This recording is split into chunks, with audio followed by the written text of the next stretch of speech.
देखो सुनो, हम लोग लास्ट क्लास में ना पढ़ रहे थे पृथ्वी का जो वायुमंडल है ना, वो पढ़ रहे थे। आपको पता है पृथ्वी जनरली हम बोलते हैं गोल है, लेकिन इस गोल पृथ्वी के चारों तरफ ना हवाओं की ना लेयर है।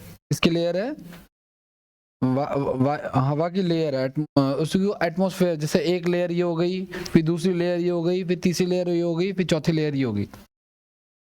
तो ये जो लेयर है उसी को ना, कितनी है टोटल, 1 2 3 4 और 5 लेयर है टोटल। कितनी लेयर है? 5। इन्हीं लेयर के अलग अलग नाम है, क्षोभ मंडल, संताप मंडल, है ना, मध्य मंडल, आयन मंडल और बाह्य मंडल। जो सबसे बाहर वाला है वो बाह्य मंडल हो जाएगा। अब हमने पढ़ा था, शायद हमने पता नहीं कहां तक पढ़ लिया था इसमें।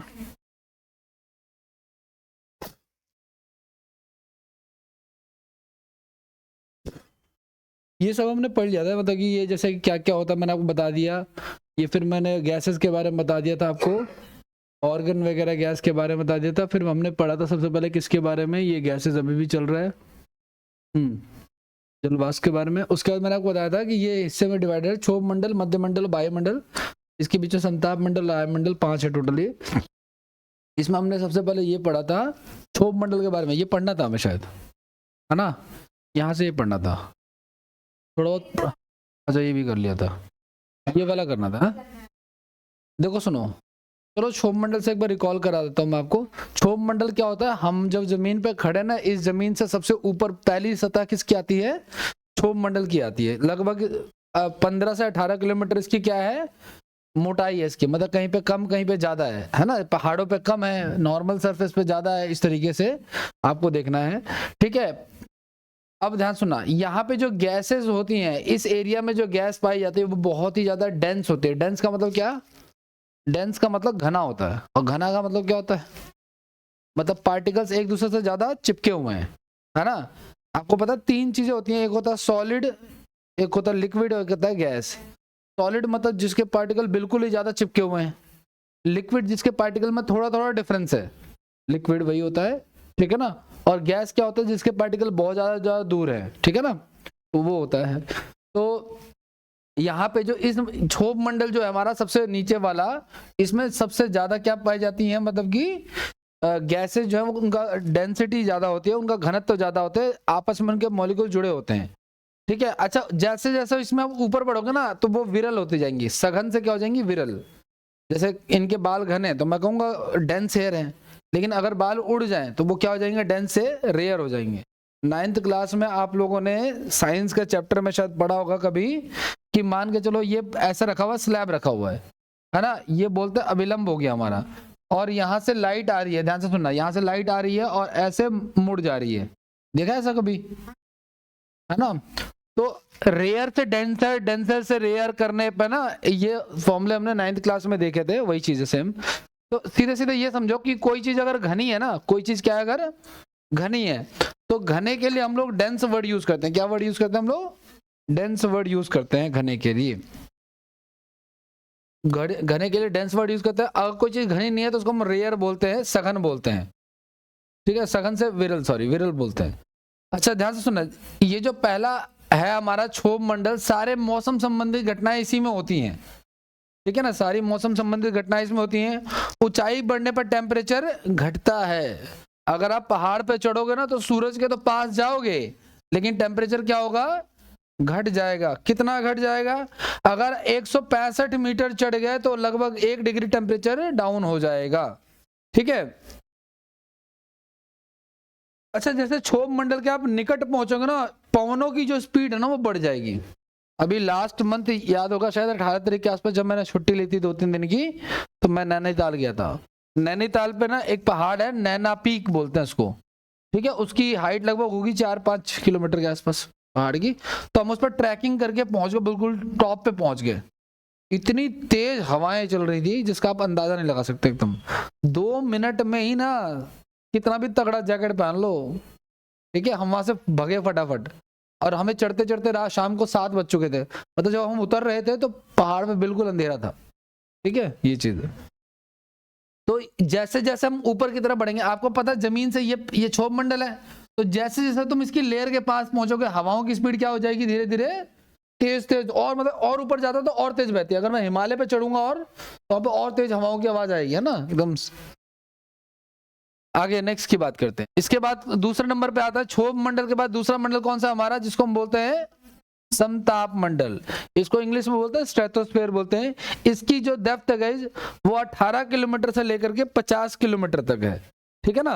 18 किलोमीटर से लेकर 50 किलोमीटर है। इसमें ना टेम्परेचर को लेकर दो कंसेप्ट है। स्टार्टिंग में तो टेम्परेचर फिक्स रहता है, मतलब स्टार्टिंग में जब आप चढ़ोगे ना यहाँ पे तो टेम्परेचर फिक्स रहेगा, चेंज नहीं होगा। लेकिन जैसे जैसे ऊपर बढ़ोगे ना टेम्परेचर में वृद्धि होनी चालू हो जाएगी। इस वाले में क्या था, जैसे जैसे ऊपर बढ़ोगे टेम्परेचर कम होगा, ठीक है ना। फिर यहाँ पे टेम्परेचर स्टिल हो जाएगा, रुक जाएगा। फिर जैसे बढ़ो अचानक से टेम्परेचर बढ़ना चालू हो जाएगा, ठीक है ना, ये चीज है। तो अब आगे ऐसा क्यों होता भाई, क्योंकि जो सूरज की किरणें आती है ना, सूरज की किरणें आपको पता है बहुत सारी सूरज की किरणें ऐसी होती हैं जो हमारे लिए खतरनाक होती हैं। उनको कहते हैं अल्ट्रा वायलेट रेज, क्या बोलते हैं उनको, यूवी बोलते हैं ना। तो यूवी से बचने के लिए हम लोग यूवी सनग्लासेस पहनते हैं, ब्लैक कलर के लोग पहनते होंगे, है ना, कला मंदिर से लोग 60 का पहन लेते हैं, ठीक है ना। तो वो सारा का अच्छा, ये जो आपको पता है कि सूरज से जो किरणें आती हैं, सूरज से जो किरणें आती हैं, ठीक है ना, वो सारी किरणें हमारे लिए फायदेमंद नहीं होती, कुछ हमारे लिए हानिकारक होती हैं। उन किरणों को वापस भेज दिया जाता है। कौन भेजता है वापस, ओजोन परत भेजती है, ओजोन लेयर। मतलब यहाँ पे एक पतली सी लेयर है, यूं कह लो आप लोग, जो सूरज की हानिकारक किरणों को वापस भेज देती है, ठीक है ना। ये चीज या तो उनको अवशोषित कर लेती है, उनको एब्जॉर्ब कर लेती हैं, लेकिन हमारे पास नहीं आने। अगर यूवी रेज हमारे पास आएंगी तो या तो हमारा जेनेटिक भी चेंज हो सकता है, कुछ भी हो सकता है, ठीक है, कई सारी बातें हो सकती हैं ये चीज।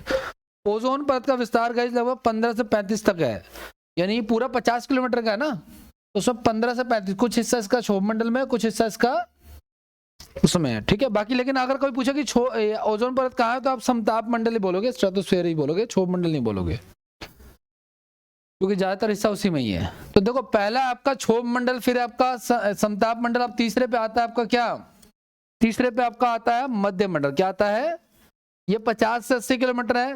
तापमान में फिर से कमी आ जाती है, पहले तापमान घट रहा था, फिर तापमान स्थिर रहा, फिर अचानक से बढ़ने लग गया, अब क्या आ गई, तापमान में कमी आ गई है, ठीक है। और भाई जितने भी उल्का पिंड अंतरिक्ष में उड़ते हैं ना, जो पृथ्वी की तरफ आते हैं, कहते हैं ना कि ये उल्का पिंड गड़ेगा तो पृथ्वी खत्म हो जाएगी, ये हो जाएगा, वो हो जाएगा, तो जितना भी उल्का पिंड आता है वो सारे के सारे इसी में ना जल के भस्म हो जाते हैं, जल जाते हैं, खत्म हो जाते हैं, नष्ट हो जाते हैं।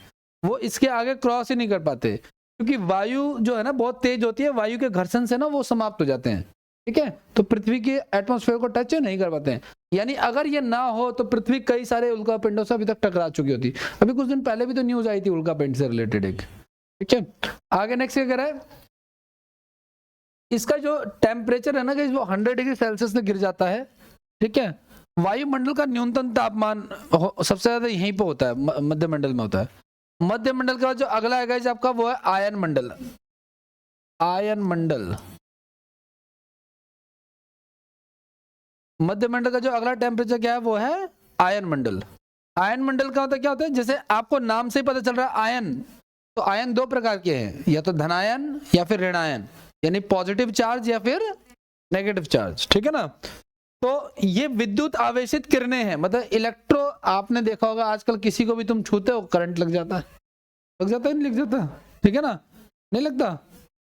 अभी जैसे आप इस कुर्सी पे बैठे हो ना, जैसे उठ के अगर आपने कोई भी ये डिवाइस छुआ, जैसे मेरे को भी कई बार लगता है, छूते ही करंट लग जाएगा, चिंगारी सी आ जाएगी, है ना। ब्लैंकेट में होता है ना, ब्लैंकेट में चीजें चमकती हैं, तो ये सारा क्या है, ये सारा का सारा चार्ज है, पॉजिटिव चार्ज होता है या फिर नेगेटिव।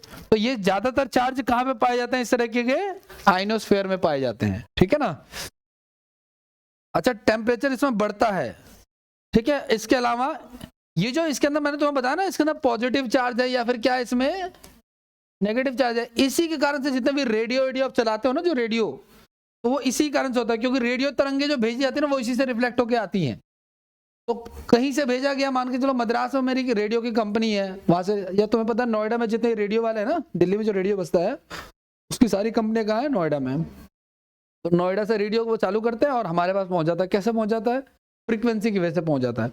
एक पर्टिकुलर फ्रीक्वेंसी पे हम उसको सुन सकते हैं और उसी फ्रीक्वेंसी का हम रेडियो से नाम रखते हैं 98.5, है ना। अब तो पता नहीं लोग सुनते भी होंगे नहीं सुनते होंगे रेडियो, मुझे नहीं पता, पर हमारे टाइम में हम खूब सुनते थे। ठीक है, आगे की बात करें तो यही रेडियो वेव्स होती हैं, इसी को परावर्तित कर देती हैं। इसके अलावा एक्सरे वेव्स, गामा वेव्स, पराबैंगनी किरणें, इंफ्रारेड, इन सबको भी परावर्तित करती है।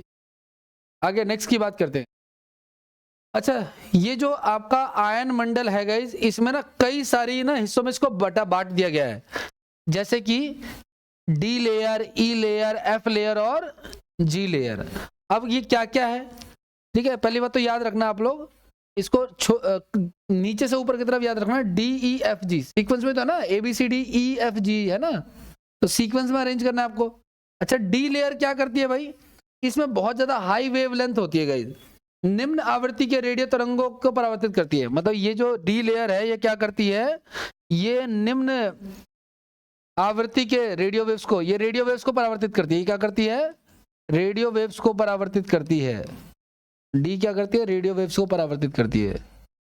दूसरे पे आते हैं, दूसरा आपका एल ई लेयर, इसको क्या कहते हैं, इसको किनेली हेड विजिबल लेयर भी कहा जाता है। ठीक है ना, इसमें शॉर्ट वेव लेंथ होती है गाइज, ठीक है ना, और ये क्या करती है, ये हाई फ्रीक्वेंसी की रेडियो वेव्स को परावर्तित करती है। ये जो करती है ये लो को करती है, और ये किसको करती है, हाई रेडियो वेव्स को करती है, जिनकी तरंगे ज्यादा होती हैं उनको रिफ्लेक्ट कर देती है। ठीक है, इसके अलावा एफ लेयर, इसको एपेल्टन परत भी कहते हैं, ये हाई वेव लेंथ, ठीक है ना, और high frequency, high wave length और हाई फ्रीक्वेंसी वाली तरंग दैर्ध्यों को, हाई वेव लेंथ और हाई फ्रीक्वेंसी को करती है, हाई वेव लेंथ और हाई फ्रीक्वेंसी को रिफ्लेक्ट करती हैं। ठीक है, इसके अलावा एक जी बच गया हमारे पास, ये शॉर्ट और मीडियम को और लॉन्ग वेव लेंथ को करती है। ठीक है ना, ये शॉर्ट, मीडियम और लॉन्ग को करती है, शॉर्ट, मीडियम और लॉन्ग वेवलेंथ को।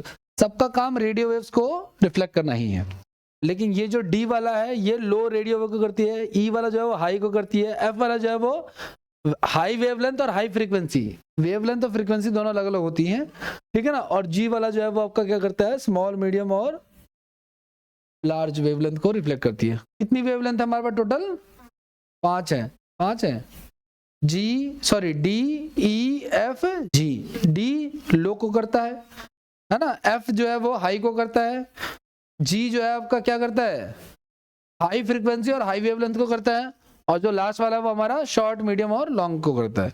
इस तरीके से आपको रखना है। ठीक है, आगे नेक्स्ट आयन मंडल की बात करेंगे, वो जो इसी में आयन मंडल की और बात कर रहे हैं। इसकी ऊंचाई जो होती है 600 से 1000 तक होती है। आपका एक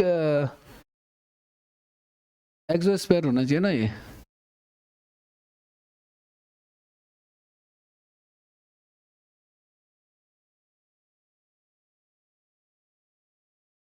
खत्म हो गया, ये एक्सोस्फीयर होना चाहिए।